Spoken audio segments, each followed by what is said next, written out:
묵상기도하심으로 새벽 예배를 시작하겠습니다. 하나님의 은혜와 사랑에 감사합니다. 오늘도 우리에게 새날을 허락하셔서 예배케 하심을 감사합니다. 오늘 이 아침에도 주시는 말씀 붙잡고 믿음으로 승리하는 하루가 되게 하여 주옵소서. 우리의 기도와 간구를 들으시고 우리가 알지 못했던 크고 은밀한 방법들로 역사하시고 일하여 주옵소서. 오늘 이 하루도 푸른 초장과 쉴만한 물가로 인도하시며 주의 지팡이와 막대기로 우리가 험한 골짜기로 다닐지라도 주님이 지켜주시며 인도하심을 누릴 수 있도록 역사해 주옵소서. 오늘 이 하루도 온전히 주께 부탁드리며 예수님의 이름 의지하여 간절히 기도하옵나이다. 아멘. 찬송 539장 드리겠습니다. 너 예수께 조용히 나가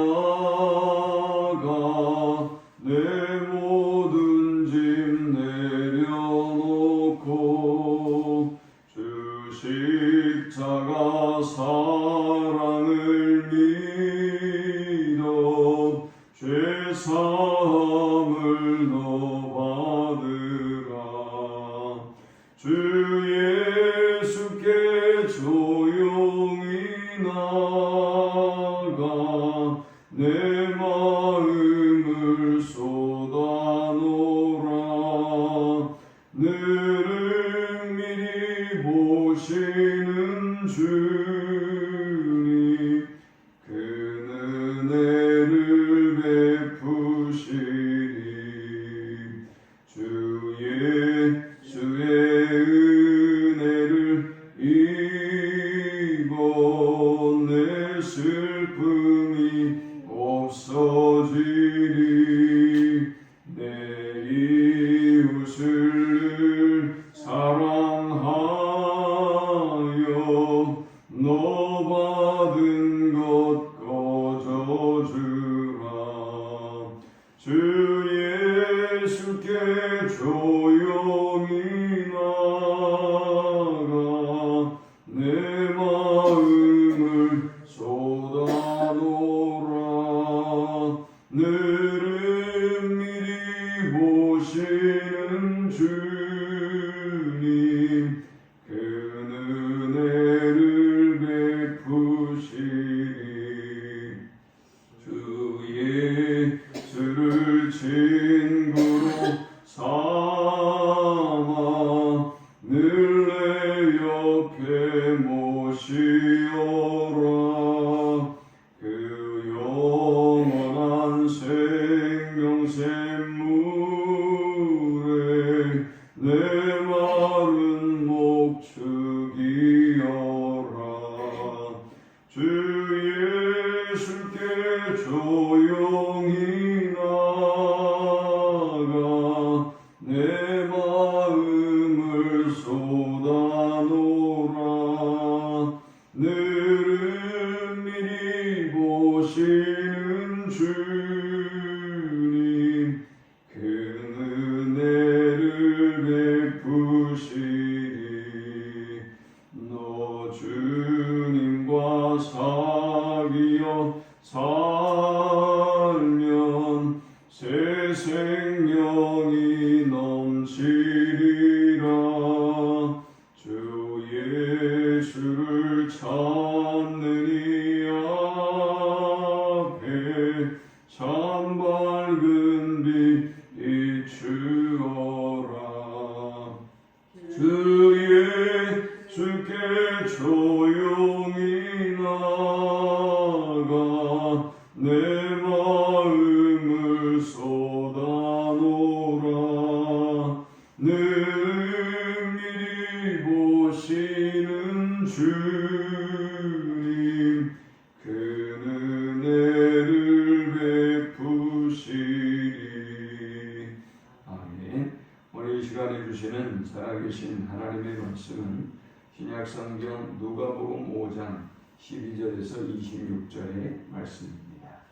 예수께서 한 동네에 계실 때 온몸에 나병 들린 사람이 있어 예수를 보고 엎드려 구하여 이르되 주여 원하시면 나를 깨끗하게 하실 수 있나이다 하니 예수께서 손을 내밀어 그에게 대시며 이르시되 내가 원하노니 깨끗함을 받으라 하신대 나병이 곧 떠나니라. 예수께서 그를 경고하시되 아무에게도 이르지 말고 가서 제사장에게 내 몸을 보이고 또 내가 깨끗하게 됨으로 인하여 모세가 명한 대로 예물을 드려 그들에게 입증하라 하셨더니 예수의 소문이 더욱 퍼지며 수많은 무리가 말씀도 듣고 자기 병도 고침을 받고자 하여 모여오되 예수는 물러가사 한적한 곳에서 기도하시니라. 하루는 가르치실 때에 갈릴리의 각 마을과 유대와 예루살렘에서 온 바리새인과 율법 교사들이 앉았는데 병을 고치는 주의 능력이 예수와 함께하더라.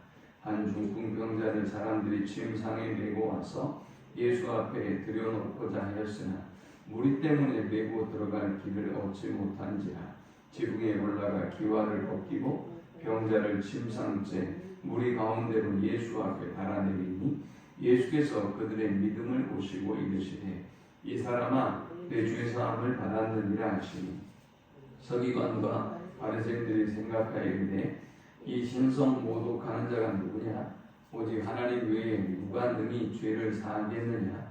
예수께서 그 생각을 하시고 대답하여 이르시되 너희 마음에 무슨 생각을 하느냐 내 죄사함을 받았느니라 하는 말과 일어나 걸어가라 하는 말이 어느 것이 쉽겠느냐.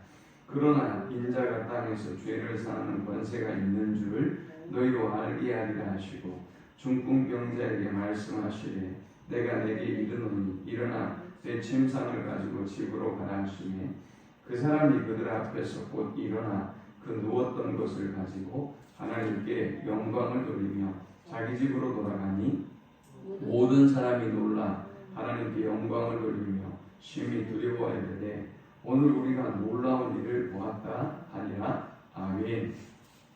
예수님이 공생의 사역을 시작하시자 많은 사람들이 예수님 주변에 몰려오기 시작했습니다. 그런데 예수님은 그 무리들을 치료해 주는데 목적이 있었던 것이 아니지요. 4장 42절에 보니까 날이 밝음에 예수께서 나오사 한적한 곳에 가시니 무리가 찾다가 만나서 자기들에게서 떠나시지 못하게 만류하려 하매 예수께서 이르시되 내가 다른 동네들에서도 하나님의 나라 복음을 전하여야 하리니 나는 이 일을 위해 보내심을 받았노라 하시고 했습니다. 예수님 주변에 많은 사람들이 기적을 원하고 몰려들었습니다. 그런데 예수님은 그럼에도 불구하고 자신이 해야 할 일이 무엇인가를 분명히 아셨습니다. 자, 그런데 예수께서 이렇게 몰려든 병자를 뒤로 하시고 다른 동네로 가시고 복음을 전하시고 이러한 광경은 아마도 사람들한테 오해를 불러일으키기에 충분했을 것입니다. 그러니까 예수님이 이렇게 신음하고 고통스러워하는 병자들을 치료해 주시고 가시면 좋은데 예수님이 거기에 매이지 아니하고 다른 마을로 가시고 또 복음을 전하는 일에 주력하셨단 말이죠. 그러니까 오늘 본문에 등장하는 이 나병 환자가 예수님께 이렇게 말했죠. 예수여 원하시면 주여 원하시면 나를 깨끗게 하실 수 있나이다. 그러니까 이 말이 그냥 나온 말이 아니라 주님이 지금까지 많은 병자들을 고치시고 치유해 주기도 하셨지만 모든 병자를 고치는 건 아니었어요.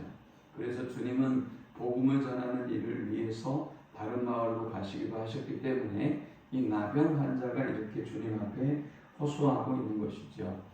자, 오늘은 나병 환자의 치유 사건과 그 다음에 중풍병자의 치유 사건을 통해서 우리는 4가지 영적 교훈을 묵상하고 함께 은혜를 나누려고 합니다. 이 본문이 주는 첫 번째 영적 교훈은 예수님은 우리가 질병으로부터 고통받는 것을 원치 않으시고 치유해 주신다라는 것입니다.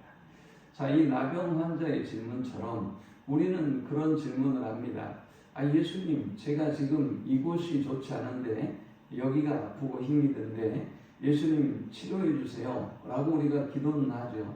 그런데 문제는 그 기도의 응답이 늦어지고 또 하나님이 외면하는 것 같은 마음이 들면 그냥 이건 내 팔짱가? 내가 그냥 이렇게 아프고 살아야 되는가? 이제 내가 이 육신의 후패함을 받아들이고 그냥 살아야 되는가 보다라는 생각을 하게 돼요. 깊어져요. 그리고 운명처럼 그것을 받아들여져요. 그래서 우리는 생각해야 합니다. 예수님은 내가 이 고통의 문제에서, 이 질병으로부터, 내가 이 환난으로부터 노임을 받기를 원하시고, 그리고 또 내가 간절히 기도하고 소망할 때 하나님은 내 모든 문제를 치료해 주시고 고쳐 주신다는 믿음이 있어야 합니다. 오늘 저와 여러분이 어떤 문제든지 간에 주님이 이 문제를 해결해 주기를 원하시고 주님이 이 문제를 친히 해결하신다는 믿음으로 나아갈 수 있는 우리 모두가 되기를 축원합니다. 자, 주여 원하시면 나를 깨끗게 하실 수 있나이다 라는 그의 요구에 예수님은 대답하셨죠. 13절에 예수께서 손을 내밀어 그에게 대시며 이르시되 내가 원하노니 깨끗함을 받으라 하시는데 나병이 곧 떠나니라. 아멘. 주님은 우리가 깨끗해지기를 원하시며 모든 문제로부터 노임을 받기 원하시고 또 우리를 구원해 주시는 분이십니다. 두 번째 우리가 이 본문을 통해 얻을 수 있는 영적 교훈은 예수님은 분주함과 무리들 가운데서도 하나님과 교제하는 기도의 시간을 놓지 않으셨다라는 것입니다. 누가는 계속 이 사실을 강조하고 있습니다. 누가복음 4장 1절 2절에서 예수님은 공생애를 시작하시면서 광야에서 40일간 금식하며 기도하셨죠. 그리고 4장 42절에도 보니까 날이 밝음에 예수께서 나오사 한적한 곳에 가시니 했습니다. 예수님은 굉장히 그 전날도 피곤하고 바쁜 일정을 보냈지만 그러나 아무리 피곤하셔도 하나님과 교제하는 그 1대1의 기도의 시간을 놓치지 않으셨습니다. 그리고 오늘 16절에도 마찬가지죠. 예수는 물러가사 한적한 곳에서 기도하시니라 했습니다. 신앙생활은 무리들이 우리에게 도움이 되어주고 우리 주변에 있는 믿음의 동료들이 우리에게 도움이 되기도 하지만 그러나 분명한 사실은 우리의 구원도 우리의 죄사함도 우리의 영성도 사실은 하나님과 나와의 관계임을 잊지 말아야 돼요. 그래서 여러분들이 하나님의 말씀을 묵상하는 시간과 기도하는 개인적인 하나님과의 교제의 시간을 놓치지 않는 사람은 결코 어떤 시련과 어떤 환경에서도 무너지지 않습니다. 넘어지지 않아요. 하나님이 우리가 추구해야 될 가치와 목적과 걸어가야 될 방향이 무엇인지 분명히 인도해 주시기 때문이에요. 그러므로 아무리 바빠도 아무리 피곤해도 아무리 힘들어도 하나님과 교제하는 기도의 시간을 절대 놓치지 않는 또 빼앗기지 않는 우리 모두가 되실 수 있기를 축원합니다. 훨씬 이 시간이 중요한 게 뭐냐? 만약 예수님이 이 시간을 놓치셨다면 그는 그의 사역의 방향을 놓쳤을 거예요. 그의 인생의 방향을 놓쳤을 것입니다. 마찬가지로 우리가 하나님과의 교제의 시간을 놓치면 바쁘고 분주하지만 잘못 살게 된다는 거죠. 목적과 방향이 흐트러지고 또 우리의 힘으로 세상을 살아내야 되기 때문에 더 고통스럽고 더 힘들 수밖에 없는 것입니다. 세 번째 우리가 이 본문을 통해 얻을 수 있는 영적 교훈은 무리는 우리가 하나님께 나아가는데 도움이 되기도 하지만 방해가 되기도 한다라는 사실이에요. 우리 주변의 믿음의 동료들 혹은 이웃들이 믿음의 지체들이 우리가 하나님께 나아가는데 기도하고 하나님을 섬기는데 큰 힘이 되기도 하죠. 그러나 이것은 양날의 검과 같아요. 독이 되기도 하지만 득이 되기도 하는 거예요. 자, 오늘 본문의 19절에 한 중풍병자와 그의 친구들이 들것에 이 중풍병자를 싣고 예수님께 나옵니다. 그런데 19절에 보니까 무리 때문에 메고 들어갈 길을 얻지 못한지라 지붕에 올라가 기와를 벗기고 병자를 침상째 무리 가운데로 예수 앞에 달아내리니 했습니다. 무리는 이렇게 우리에게 힘이 되기도 하지만 우리가 하나님께 나아가는데 방해가 되기도 합니다. 실제로 그렇죠. 여러분들이 가족이든 주변의 사람들이든 사람들과의 대화, 사람들과의 어떤 얘기하고 노는 시간들, 또 그들과 함께하는 이 분주함이 우리가 하나님께 나아가는데 방해가 된단 말이죠. 또 그뿐만이 아니죠. 21절에는 서기관과 바리새인들이 있어요. 이 사람들이 얘기하기를 예수님을 향해서 예수님이 신성모독을 하는 자다 그랬어요. 우리가 신앙생활을 하다 보면 꼭 이런 경험을 해요. 주변에 있는 사람들이 우리에게 영적인 유익이 되기도 하고, 때로는 잘못된 가르침으로, 잘못된 사상으로 우리를 거짓 교사가 되어 인도하기도 하고, 또 속이기도 해요. 하나님과의 교제의 시간을 방해하기도 해요. 그러므로 우리는 이 무리가 우리에게 주는 영적인 유익을 알고, 또 영적인 손해를 알고, 하나님 앞에 더욱더 가까이 나아가는 일에 힘쓰고, 또 좋은 믿음의 동료들을 만나고, 또 좋은 믿음의 동료가 되어주는 우리 모두가 되실 수 있기를 축원합니다. 마지막 네 번째 우리가 이 본문을 통해 얻을 수 있는 영적 교훈은 결국 자신의 믿음으로 나음을 얻고 구원을 얻는다라는 것입니다. 이 중풍병자가 예수님께 나왔는데 예수님 주변에 무리들이 많아서 나아갈 수가 없었습니다. 이 친구들이 택했던 방법은 지붕을 뚫고 위에서 이 들것을 내리는 방법이었습니다. 그리고 예수님 앞에 들것으로 이 친구를 내리는 데 성공합니다. 20절에 보니까 예수께서 그들의 믿음을 보시고 이르시되 이 사람아 내 죄사함을 받았느니라 하시니 했습니다. 여기 그들이라고 하는 사람들이 누구냐? 제가 어렸을 때 들어보면 여기에 중풍병자는 빼고 친구들만을 이야기하시는 목사님들이 많았어요. 중풍병자를 언급하는 목사님들 제가 들어본 적이 없습니다. 어제도 제가 어떤 책을 보니까 친구들의 믿음 때문에 이 사람이 죄사함을 받았다라고 하는데요. 저는 동의하지 않습니다. 이 본문과 동일한 내용을 담고 있는 마태복음과 마가복음에도 이 내용이 담겨 있어요. 그런데 마태복음과 마가복음에도 보면 동일하게 이 중풍병자의 믿음으로 이 사람이 나음을 얻고 고침을 받았다는 것을 뒷받침해 줍니다. 어디에서요? 24절에 보니까 그러나 인자가 땅에서 죄를 사하는 권세가 있는 줄을 너희로 알게 하리라 하시고 중풍병자에게 말씀하시되 내가 내게 이르노니 일어나 내 침상을 가지고 집으로 가라 하시매 그 사람이 그들 앞에서 곧 일어나 그 누웠던 것을 가지고 하나님께 영광을 돌리며 자기 집으로 돌아가니 했어요. 누구의 믿음으로 나음을 얻은 거죠? 친구들의 도움이 있으니까, 아까 무리들의 도움이 있으니까 예수님께 왔어요. 무리는 이렇게 우리에게 도움이 되기도 합니다. 그런데 결국 이 사람이 일어나 걸어간 것은 자기의 믿음이에요. 들것에 들려올 때도 마찬가지죠. 여러분들이 저를 들고 가려고 해도요, 제가 싫으면, 제가 동의하지 않으면 못 가는 거예요. 아니, 제가 낫지 않겠다는데, 제가 예수님께 가지 않겠다고 하는데 어떻게 저를 들것에 들고 갑니까? 그러니까 동료들의 믿음도 있었지만 이 사람의 믿음이 있었기 때문에 예수님 앞에 나올 수 있었고요. 이 사람의 믿음이 여기에 포함된다는 것을 우리는 방금 24절과 25절에서 다시 증거로 보지요. 결국은 예수님이 개인적으로 일어나 걸어가라고 하니까 이 사람이 개인적으로 일어나 걸어갔단 말이죠. 신앙생활은 우리의 구원도 문제의 해결도 개인적인 문제예요.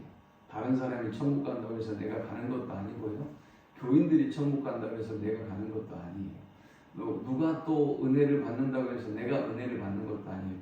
지극히 개인적인 것이 하나님과 나와의 관계입니다. 이 사실을 기억하면서 결국 여러분의 믿음으로 구원을 얻고 결국 여러분의 믿음으로 문제를 해결받는 우리 모두가 되기를 축원합니다. 하나님 감사합니다. 귀한 말씀을 통해서 은혜 받고 깨닫습니다.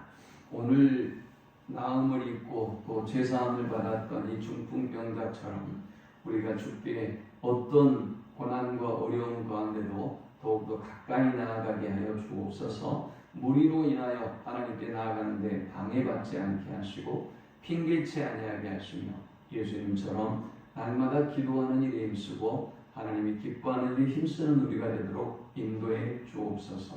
예수님의 이름으로 기도합니다. 아멘. 지금은 우리 주 예수 그리스도의 크신 은혜와 성부 하나님의 극진한 사랑과 성령의 노보 교통 충만케 하시며 더욱더 주님만 바라보고 주님께 가까이 나아가기를 소망하며 주님의 그 마음을 우리가 더욱더 깊이 깨닫고 이해함으로 나의 모든 고통과 아픔으로부터 나음을 받기를 원하심을 기억하며 오늘도 주께서 나를 자유케 해주실 것을 노임을 잊게 해주실 것을 믿고 나아가는 모든 주의 백성들의 머리 위에 이제부터 영원토록 함께 있을지어다. 아멘.